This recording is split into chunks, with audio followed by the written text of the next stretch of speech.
Take number 30,000 something. I don't know.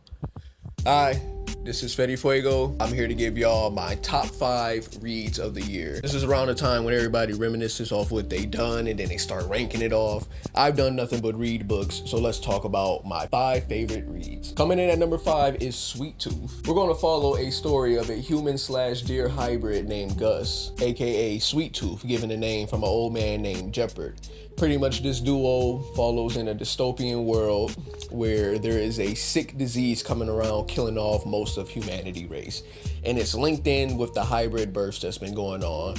It's a mixture of tons of mystery with a lot of dark storytelling. You get a lot of great characters, even a peanut head ass antagonist. I forgot what his name is. He's a bitch, but I mean that in the best way because he is a very good antagonist. You just love to hate him. What I like about Sweet Tooth, man, I would say the characters are probably the best part of the story. I actually love all of them. I think they're very fun to read. Like I said, the story does get dark, so when you get attached to a lot of characters, they tend to have a very, very dark ending for it. So what I disliked, I think my least favorite part was where the disease came from. I felt like it was kind of a cheesy way to go about it. It was with like Native American voodoo or some shit like that. I don't know, it was kind of stupid, but they did tie it in pretty well at the end. Just wasn't necessarily my favorite. I did enjoy the story all the way through though. It just wasn't able to make its true mark compared to the other books that I've read so far. Ranking in at number 4, I'm going to talk about a book called Vagabond. I've recently read this book just the other day. I've only read book 1 out of like the fucking 14, 15 compendiums that they have right now. And the reason why I'm even throwing it at number 4 is because I loved it. I read the whole book in like an hour or 2, and it's just been great. Synopsis, what is it about? I don't know.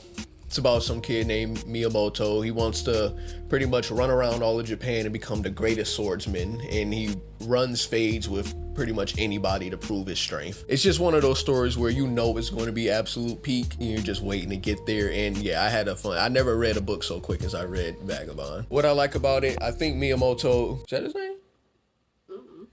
His name's Miyamoto to me. I like him because he's just one of those dudes. You can tell he has a lot of stuff going on. There's going to be some strong character developments going into it. I think my favorite part about him is how he just runs into people's shit to run a fade. He stands on business. You got to respect that shit. I'm the type of nigga stand on business, nigga. One man army getting 50, nigga. I'm a sucker for samurais. What do I dislike about it? It can be a little hard for me to follow, and I don't know if that's my reading comprehension. I tend to go back to read what happened because sometimes it's a little hard to understand, but again, that could be a skill issue. I don't fucking know. Good book though, man. It's gonna be absolute peak. I'm gonna enjoy reading the rest. Ranking in at number 3, I had to come to an agreement to myself that this book has made a very big impact on me. Cross Wish You Were Here. This book is absolute torture, very dark, very, very, very gruesome. This book is sick. Most books that I read on Cross were pretty bad. This one actually had great storytelling. I enjoyed the main character a lot. So if you don't know, Cross takes place in an apocalyptic world where instead of zombies, you have a epidemic sort of sense where there are people without a moral compass. You know, they tend to get this rash on their face and they do their intrusive thoughts. We're going to follow our main character, Shaky. He's in this island and we're pretty much just seeing how it is to live on this island dealing with this whole epidemic. I might have Cross Stockholm Syndrome because I have been reading all of their series this year and I might need therapeutic help. I'm not even joking. I've had some fucked up dreams.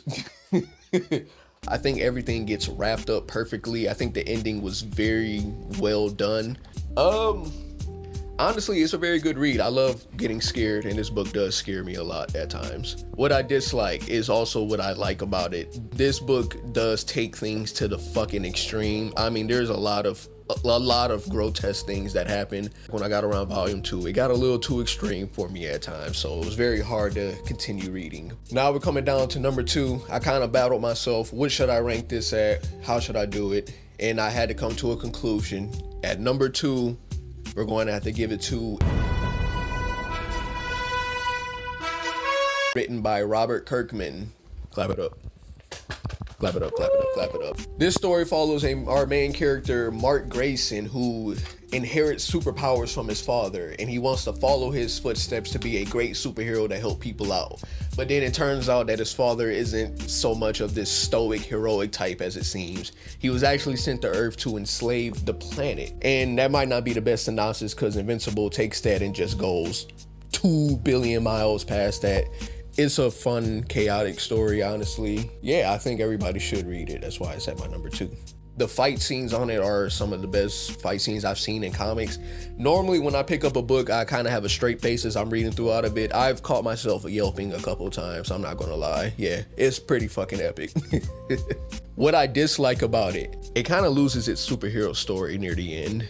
And if you read the book, you know exactly what I mean. What I will say is if you enjoyed the comics or if you're interested in the comics, the story, the TV show is going to do it so much better. So far, it's been great. They've added everything comic accurate and more to it. So honestly, if you haven't heard about Invincible, if you haven't watched it, read it, do that. It's a great story. Honorable mentions, I'm going to have to put in Berserk. Berserk was the first manga I've ever even laid eyes onto back when I was 14. Yeah, I watched the 90s show and then it ended off on the eclipse and I was like, what the fuck, man? What's supposed to happen after this? And I actually been keeping up with the manga ever since then. And now I decided to collect the deluxe editions to finally get a full read to know the full story.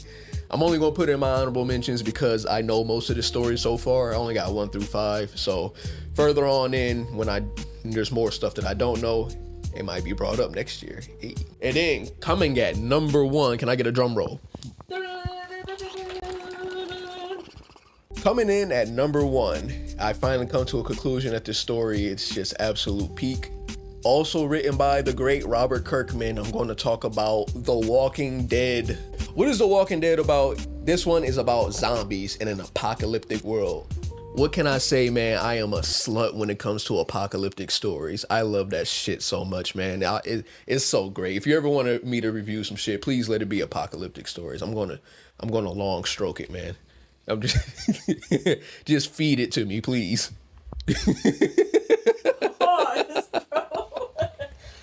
Walking Dead is about a police officer named Rick Grimes who wakes up from a coma into an apocalyptic world where zombies have overthrown and started eating people. Great story with great characters. I think it's honestly just beautiful storytelling. 10 out of 10, recommend it to anybody to read. What do I like about it? I think Rick Grimes is one of the best written characters in comic, maybe even TV show history, man. I think that the storytelling in it is very well done. I love everything about it. The horror elements are there. It's in black and white, unlike a lot of comics, and that's to pay homage to a older what was that, Living of the Dead, Night of the Dead, one of those zombie fucking movies where it was black and white. I think that's just a beautiful homage to it. It's done really well. What do I dislike with it? Honestly, for it being number 1, there isn't much to dislike about it, and I can't tell you.